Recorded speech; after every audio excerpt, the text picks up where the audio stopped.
L'homme se sentait comme un grain de poussière dans le néant gelé. Tout autour de lui, il voyait la glace s'étendre jusqu'aux confins de la terre, de la glace blanche et de la glace bleue, des langues et des saillies de glace. Il n'y avait pas de créature vivante en vue, pas un phoque, ni même un oiseau. Rien à part lui. Il avait du mal à respirer, et à chaque expiration, la buée gelait sur son visage. Un lustre de cristaux pendait à sa barbe.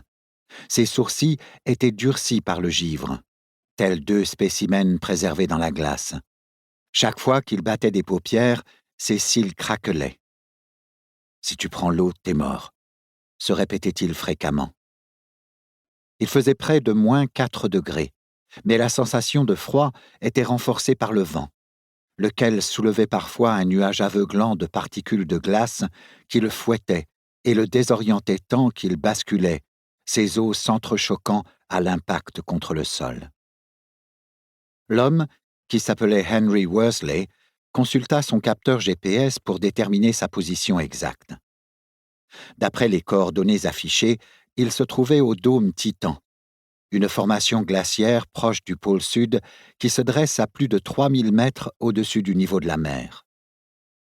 62 jours auparavant, le 13 novembre 2015, il s'était mis en route en partant de la côte de l'Antarctique, espérant réussir ce que son héros, Ernest Shackleton, n'avait pu accomplir un siècle plus tôt: relier à pied une extrémité du continent à l'autre.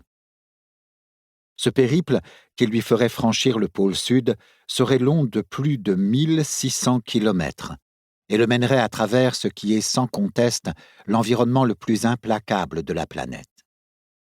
Et si Shackleton faisait partie d'une grande expédition, Worsley, âgé de 55 ans, effectuait lui la traversée seul et sans soutien.